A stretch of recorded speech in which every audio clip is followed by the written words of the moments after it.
Hello and welcome back to another episode of the Northeast Hoopcast. Today I'm joined by St. George's star and Middlesex Magic star Barrett Loer. Barrett, thanks for being here today, man. Yeah, for sure. Thanks for having me.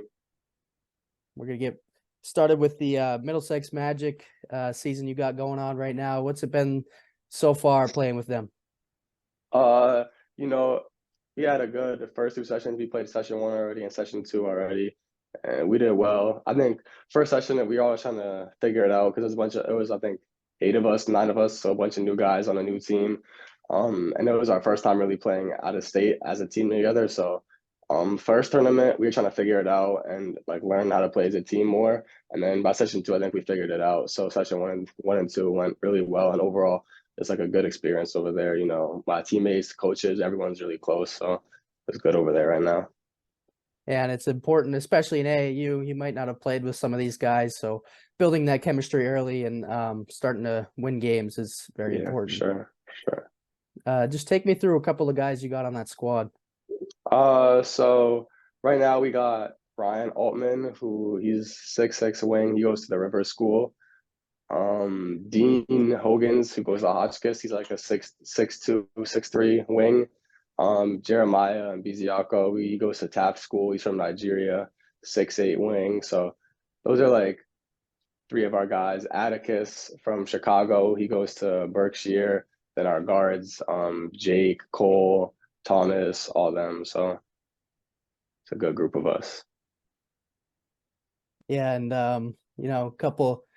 I got to look at some of their highlight videos on Huddle. The Hogan's Yeah, guy, 3-level score with range. yeah, yeah, That's a lot of what are the guard. That's a lot of what the guards do on your team is they're shot creators. They can score from any level and yeah, just high level basketball. And then you mentioned Ryan Altman first. yeah. I've been seeing you and him in the headlines on a couple of Twitter shout outs. So what is that like Yeah. for you and him? I've been playing against Ryan since I was in like fifth, sixth grade. I always played him when he was with the Jags and I was with Bobcats or Expressions or whoever it was. I was always playing against Ryan. So it's cool to finally be on the same team as him and play together. I think we feed off each other really well, get each other the ball, open shots, lead well. So I think for sure that's my guy. Us doing really well together. So I think it's a good little duo. Mhm. And you mentioned that you played against Ryan in the past. Are there any teammates that you have on this Magic team that you've played with? Played with? No, I haven't played with anyone on my team right now, I don't think. Not that I recall. But I played against most of them, if not all of them. So I knew them all from playing against them, but it's my first time playing with everybody.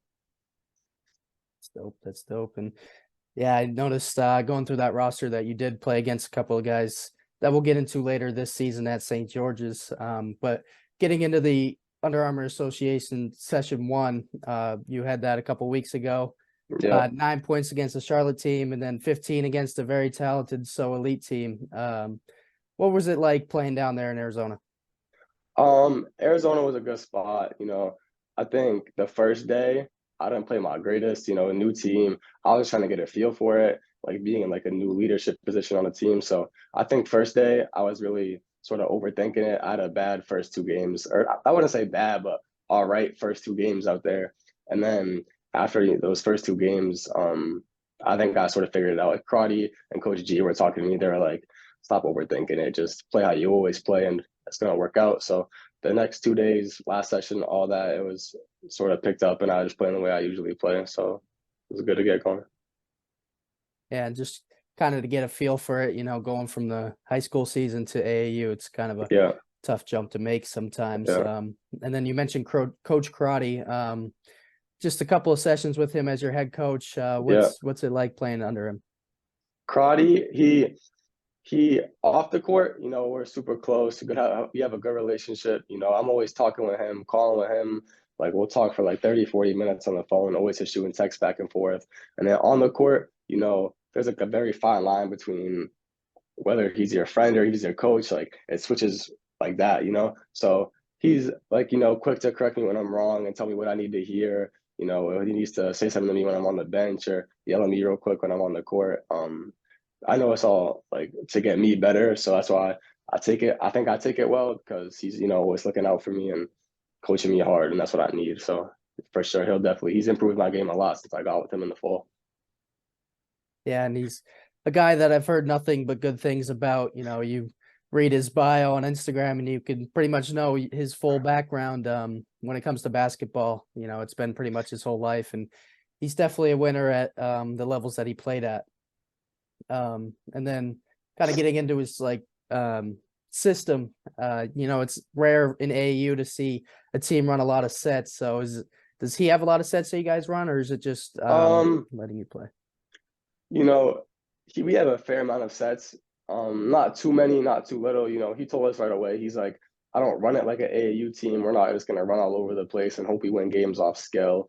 So it's definitely very structured over there. You learn how to play basketball the right way. Because, like he said, he's preparing us to play at the next level. But he also gives you a lot of freedom when you play. He doesn't call a play every single time. We have motions he puts into us that we can play out of. So he's not calling the play, but he's giving some structure to the offense. So, I think he's a very smart coach when it comes to letting us play, whether he needs to call a play. So I think there's a lot of freedom, but also a lot of good structure. So it goes both ways, which you need. Yeah, and you mentioned that it gets you ready for what you have in the future, which Yeah. freedom and structure is something you're going to see down the road. And then as you get into the AAU circuit, are there any events that the Magic are going to that you're looking forward to? We have session 3, which is Under Armour finals in July, because May's a dead period, and then June's high school off period. So we play in July at Under Armour finals. So hopefully things go well there. And then I heard rumors about the best Under Armour teams, Adidas teams, and Nike teams potentially playing in Vegas if you do well. But I haven't heard too much or know too much about that. So hoping we take care of business and can go play there if that opportunity comes.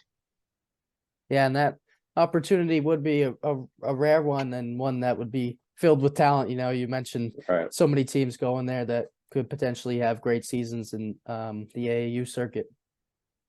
And then kind of moving into teams that you played for the past, especially Expressions. Just take me some of those moments that you had while a member of Expressions Elite. When I was playing with Expressions, it was cool. I met a lot of good people, good friends, good teammates. I definitely learned a lot from that program, and like playing hard and playing defense and all that stuff like that. But it was a pretty good experience. I was there for like 3 seasons, so 3 years, and I met a lot of my good friends now who I talk to every day. So Expressions was definitely a good experience. But then having to make the jump to Magic was necessary, I think, this season just for a um, player development. Yeah, and one of those events that Expressions get to go to is the EYBL. Talk me through that. Was it like a dream come true to you? Uh, I know my first year when I played 15s, it was COVID, so it wasn't really like the typical structured EYBO where it's 4 sessions then Peace Jam. It was sort of like we all went down there in July for like a 2 week stretch and then did a sort of pool play games and then right into a Peace Jam the same week. So it was um different than how it usually was. So it was cool there being that year, being there that year though, because there was no fans allowed. So you can go into any game and watch the top players play for 17s or 16s, whatever it may be, when it wasn't crowded. But then we went last year too, and so the first 2 sessions, second 2 sessions, and then PCM. And PCM was crazy, all the NBA players are there. The gyms are packed. Like it's just a crazy atmosphere every time you go in the gym. So that was definitely a cool experience to be a part of, especially playing. So I'm thankful I got to play in that. Yeah, and it's something that you really, as a kid, you see it everywhere with the amount of talent that's there. You see a lot of highlight clips. You're scrolling through Instagram, and as a basketball player, it's something that you would like to do when you get older. So it's definitely a great environment out there. Now, kind of moving into your season that ended a couple months ago at St. George's. Just take me through some of the tougher games that you guys played this year. Um, we played a lot of good teams. We're part of AA, so we play a lot of really good players, really good teams. But probably our toughest team we played was probably Worcester Academy. They have Kayvon, Trey, TJ, all of them. So going up against them and playing them was always good. They got the best of us both games and won both. But that was definitely a team that it was always good to play against because of their skill level and talent. Everybody wants to play on that big stage to schools like the people on their teams going to. So playing against those guys is always fun games to play in. For sure. And you mentioned some of those guys that Worcester had. What were some of the tougher matchups that you saw from other teams? Bradford Christian had a lot of highly skilled, strong guys, and they played real well as a team together because they played together in AAU and at school. So that was definitely another game. We lost by 3 that game, but it was definitely another game that we could have won. And also is high level talent on the floor on both teams. So that's another one of those games that is good to play. And even though we didn't come out with the win, it was still a good game to be involved in and play a lot of. Yeah, and you mentioned Bradford Christian and the talent that they have, and especially a guy that recently committed to Michigan State, I believe, in Kurt Tang. Yeah. What was it like playing against a guy like that? Um, when we played him, he was majority of their offense. A lot of it was ran through him, but so he definitely got his shots off and his points. So, but that team is really well on the glass. That's why we lost that game. They're very well connected on rebounding and running the floor. So they just out rebounded us, and those points added up to more than they should have. So that's how we found ourselves in like a little deficit at the end of the game because of rebounding, I think. Yeah, and compare your year this year to last year. What was it like for you to transition from your role last year to this year? It was very different. I was playing 15, 16, 17 minutes a game last year. So um, it was a good amount of minutes, enough to do something with it. So I think I was getting around like 8 to 10 points, something like that. But I was one of like the younger roles in the team. We had a lot of older guys last year, as in juniors and seniors. So it was sort of I was sort of in like a back seat, sort of. I still got my shots off, still got in the game, got to play a big part of the team. But there was also older guys who were in front of me who I sort of had to play behind and watch how they played and be there for them. And then quickly into this year, I think I went from one of those backseat guys to one of the guys in the team where I play most 3/4 of the game, whole game. So it was like a quick jump that you had to be ready for. So I think I handled it well, and hopefully more to come next season. But I think it was a good step from last year to this year. Yeah, and you mentioned that you came off the bench a year ago. A lot of older guys that were ahead of you. Were there any that you kind of modeled your game after? Some that maybe gave you advice? Uh, I wouldn't necessarily say model my game after, but there are a lot of older guys who, just naturally bigger and stronger than me because of age and development already. I was 15, 16 years old last year. They're 18, 19 years old, so they're naturally just more developed and bigger and stronger than I am. So I think playing against those guys every day and, just playing with them every day got me a lot better. And seniors last year, Jacob Miles, they're always talking to me about like, like next year, like this is gonna be like your team in a way. So you got to be ready for that. And just I think they saw the potential in me early, and we just did a good job of making sure like I knew what to expect and what to handle when I got to that older role, I guess. Yeah, and kind of the role, if you're an older guy, is to groove some of the younger guys into the competition and get them ready for the seasons that they have upcoming. And then let's talk about a guy in Anthony Daly that had a good year this year. What's it like to play alongside him? Playing with Ant's good. He's one of the better, if not the best shooter I played with or against. So, just guarding him and, working out with him and being around him every day in practice, whether it's on the court, off the court, just always getting in the gym with him. He's got a really good work ethic, and, people like that who can shoot the ball like that and get to the rim and have handles like that, it's always good to guard people like that. So having somebody to work out with and guard like him and just be around him in like a basketball sense every day got me better, and I think we feed off each other well and got each other a lot better. Yeah, and you mentioned that work that you guys put together during the off season and during practices. Do you see you and him kind of being a dynamic duo in the years to come? I think there's like a handful of us. We are sort of like I wouldn't say younger based team last year, but we had a good group of young guys coming up. Me, Alan, Dylan, and we're sort of like the younger guys in the team last year. He's a year above us, but just like us, our group, we're always us four, always in the gym together, always in the weight room together, always just like doing extra stuff together. So I think us four will be like a good squad going forward. Because we always are in the gym working out together. And um, this year I believe you guys went 19-11. Is that correct? Yeah, 19-11, I think. Yeah. What's the goal kind of for next year, and what's the attitude around those guys that you mentioned? Yeah, I think the attitude and culture will change a lot going into next year. I think we could have got started as a team, like, because we're not allowed to have practice until the day fall sports ends here. But even like, preparation in the fall, whether it's just like the whole team going to work out at 6 a.m. instead of just a few of us, or the whole team going to get extra shots instead of just a few of us. So I think making it more like a team, we all got to do this if we want to do better next year, sort of attitude is what will help us a lot, because we've been talking about that and we wanted to change. And then, we have a long season. We played like 35, 36 games. And there were a couple games that slipped away from us that I think we should have won. And a lot of other people think we should have won as well. So just making sure we treat every game the same and being locked in for every game, I think will help us a lot. And we all know that. And we're all focused on that next year. So that's sort of like the goal going into next season. And moving into the coaching staff over there at St. George's, what's your relationship with with Coach Pina? Coach Pina is a cool guy. I know him since I was in eighth grade when I was trying to come here as an eighth grader going into my ninth grade year, and this being my third year at the school here.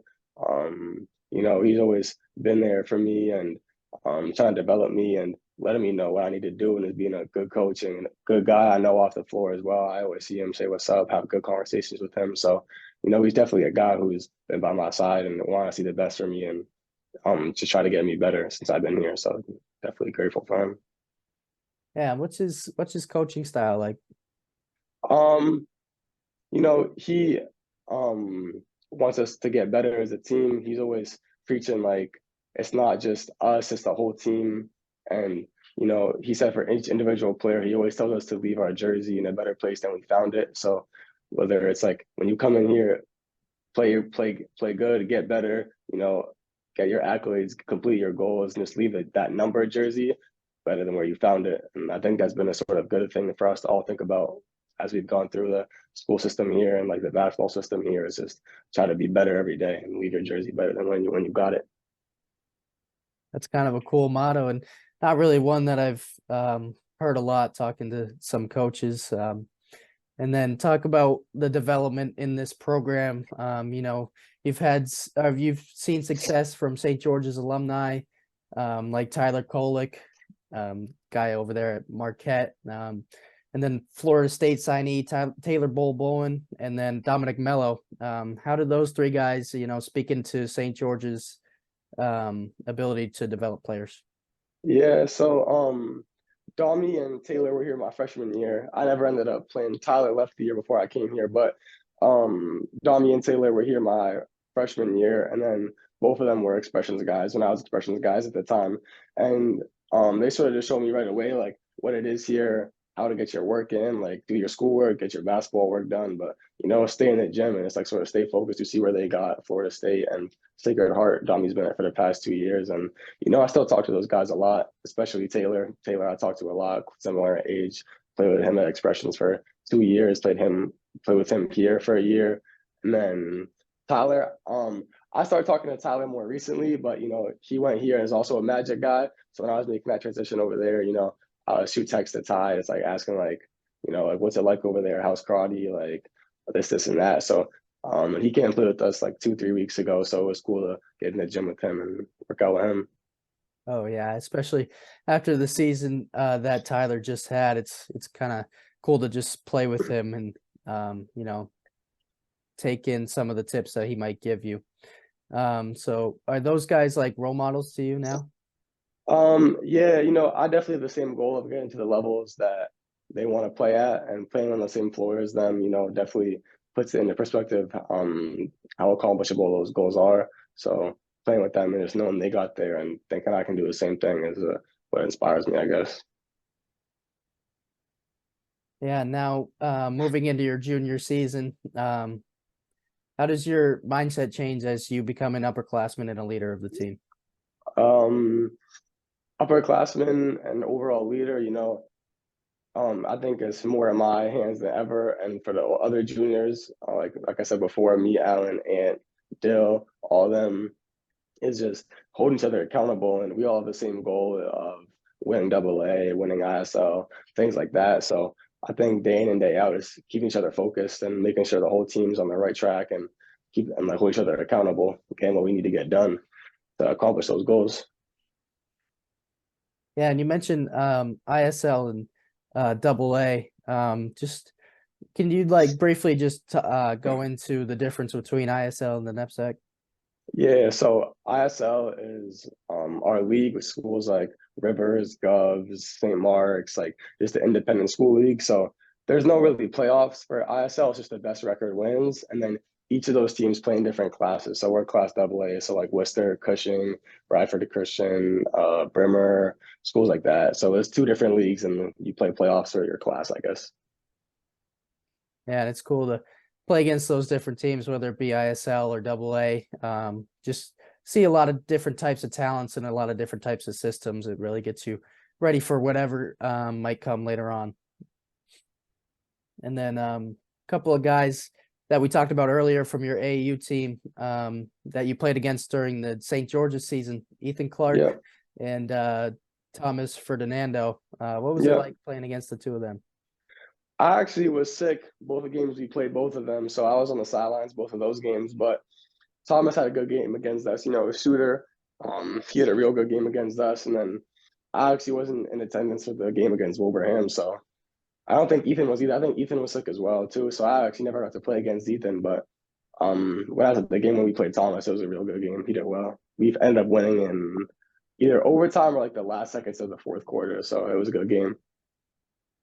Yeah, and Thomas as a freshman, I remember seeing a lot about him. He went to the Dairyfield School before he went to Governor's Academy, and as a freshman, he was putting up 20 points per game. So he's got a lot of talent, and hopefully he continues to develop not only during the prep school season, but also with the Middlesex Magic. Yeah, for sure. And kind of going into some of your personal stuff, you came into St. George's as a ninth grader. What were some factors that led you to St. George's? Um, St. George's was always on my map. The head of school here is actually good friends with my family and my grandparents and them, so I always sort of knew of St. George's. And then when I was growing up, I had this coach, Coach Joe DeCarlo, who also trained Tyler and Coach Tyler when he was little. So he was always talking about St. George's and like just like the overall school here. So when I was looking into schools, my some of my family members went to Tabor, so we were looking at Tabor, Brewster, and then here, and then I got accepted. And just when I took my revisit day, I was guys like Taylor, Domi, all of them. I was like, yeah, like this is where I need to be to get better on and off the course. So I think it was a good fit for me to choose here. Yeah, and you mentioned those other schools. Is making the transition to a prep school similar to high school to college, like in terms of visiting and seeing what it's like on campus? Um, I'm not really sure. I haven't really gone on any college visits like that yet, but I know I think it's similar in ways like you tour the school, like meet the coaches, meet the players, see how you fit into their system, how you don't fit into their system, like when people say like you get to a school, like it's the right fit, like it's one of those things like you just know when you get there, it's like, yeah, like this is the spot I need to go to, sort of. So I think I sort of had that feeling when I came here. I was like, yeah, it's a good fit here. I fit in well, basketball wise and off the court wise. So I think it was a good. I knew right away. I was like, yeah, that's St. George's. It is. Mhm. Um, and then obviously St. George's is in NEPSAC AA. Was playing in the NEPSAC something that you always was always a goal for you? Um, I know I'm from Millis, so I went to the it's a small high school town there, and good people, good school. But I was sort of looking for more outside of with basketball. I was looking for more with basketball. I felt like I was always a little ahead of a talent there, and I was sort of looking to expand and play against other players who could get me better. So I was when I went to take that jump, I was something I knew I needed to do, get to that next level and just keep progressing. So even though it was hard leaving people behind in the school, like the school behind, all my friends moving out to Rhode Island here, I think it was definitely worth it. Yeah, and how was that transition from public school basketball to private school? Oh, I came here when I was really young. I was 14 years old when I came here as a freshman. And, playing against guys who are 17, 18, 19 years old, like I said earlier, they're just more naturally developed than me. And, I never really played against any like top 100 or scholarship guys before. So I think it was a bit of a culture shock or shock in general when I got here. Um, I wouldn't say I wasn't ready for it, but it took some getting used to. So the first couple of months, it was sort of shaky. I got frustrated a lot, like I was like, oh, like I don't know if I'm cut out for this. Then they're just saying like, you're still really young, like just sort of stay the course and, it'll work out. So I think it was hard at first, but I definitely figured it out as it went on. Yeah, and as we mentioned earlier, guys like Dom and Taylor definitely helped you develop, especially early, making For that jump. sure. And was there any performance that you had in a game early on that gave you a lot of confidence? Um, Freshman year, it was hard because it was COVID, like I said. So we were playing limited games. You had to wear masks, benches were spread apart. So it didn't really feel like a basketball season, I guess, in a sense. It sort of just felt like you're like leaving school. Like we had to go out, actually from our homes to go play. So it didn't really feel like a high school basketball season in a way, sort of like an AAU style type thing. So I didn't really get to experience that like actual high school basketball thing till last year. But definitely early games. I was always getting like 8 to 10 points, like 8 to 12, 8 to 13, like all right numbers for a freshman. And then I had a game against Thayer where I had like 28, 29 or something like that against Thayer Academy. And that was sort of like the switch. I was like, all right, I'm good now. Like I can play at this level. Yeah, and it's always performances like that that make you realize that you are cut out for this and that you are where you belong. And then you talk a lot about COVID your freshman year. Was that kind of a factor in your reclassification? I thought I was always gonna reclass at some point, whether it was here or a different school.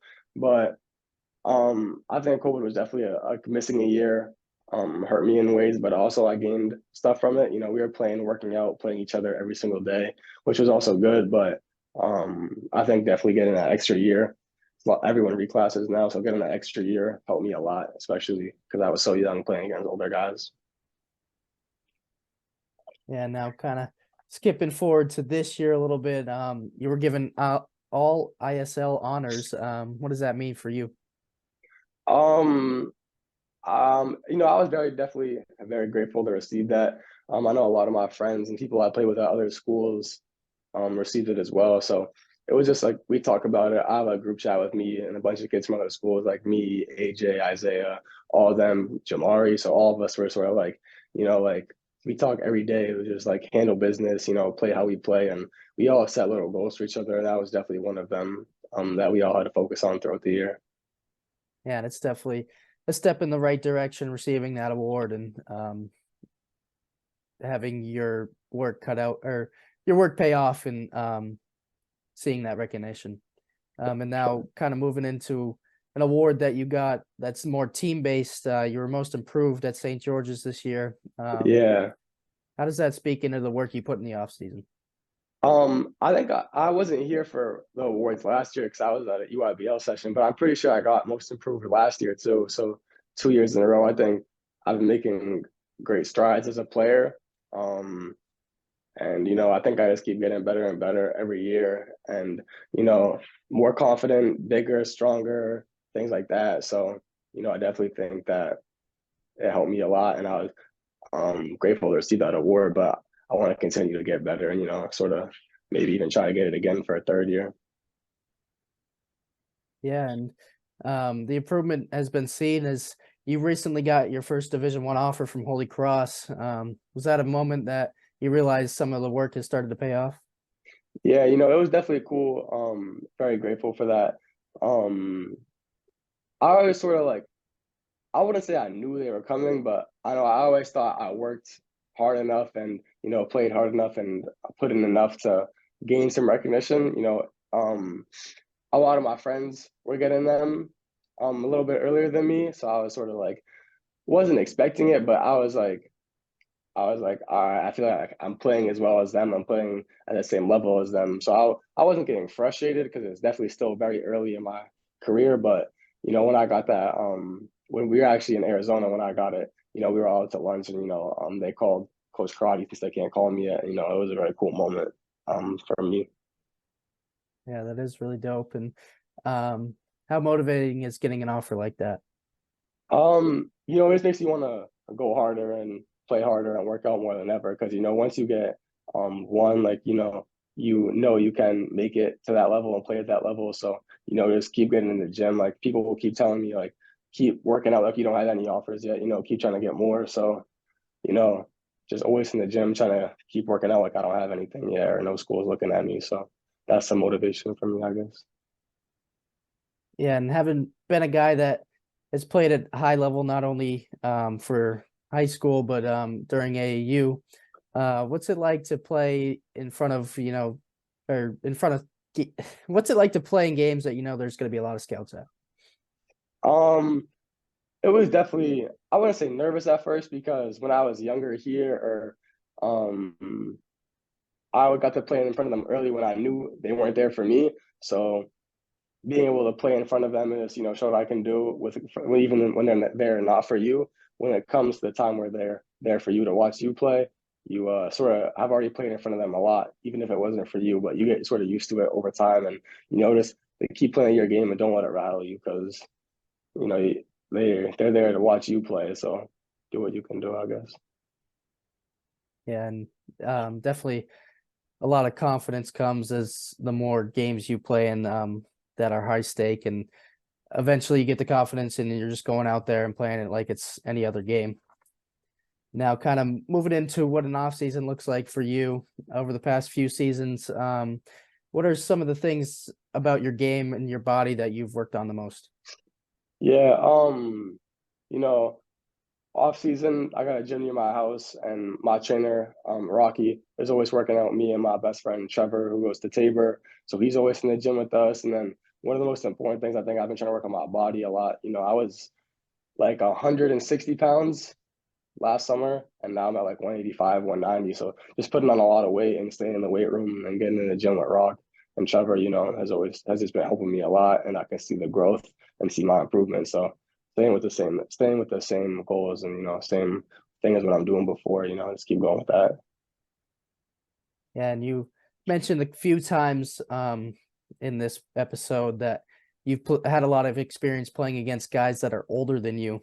Talk about in the summer when you go to Spence's summer runs and how that Yeah. affects your game. Yeah, Spence lives right down the street from me. So I known him since I was younger, middle school, elementary school. I know him my whole life. And, he knows a lot of people, has a lot of good connections. And when you go and play in these youth guys who are going to schools all over the country, high major, mid major, pros overseas. So getting in those runs as a kid and when I was younger, when I started over COVID, really helped me a lot, every summer night or a couple of times a week, just going to play against the best people that live in your area, especially who got to those levels that you want to get to, has benefited me a lot. It's gotten me a better player from going to those. Are there times during the summer where you can get together with some of the guys at St. George's and play pickup? Yeah, we're spread out more like Connecticut and New York, areas like that. So it's hard to all come together just to play. But we always see each other at sessions or we have practice a couple times over the summertime and then the knapsack event in June. So there's times we definitely play together during the summertime, but never really in like a game format, but always working out in the gym, stuff like that. And you mentioned that knapsack event. Do you get to play with the guys there? Yep, yeah. So we play in there's two sessions for the high school live period. It's both in June. So your high school team enters and play other high school teams in front of coaches. Yeah, and kind of as we wrap things up here, what can the viewers expect from Barrett Loer as you finish up your AAU circuit and get into St. George's next season?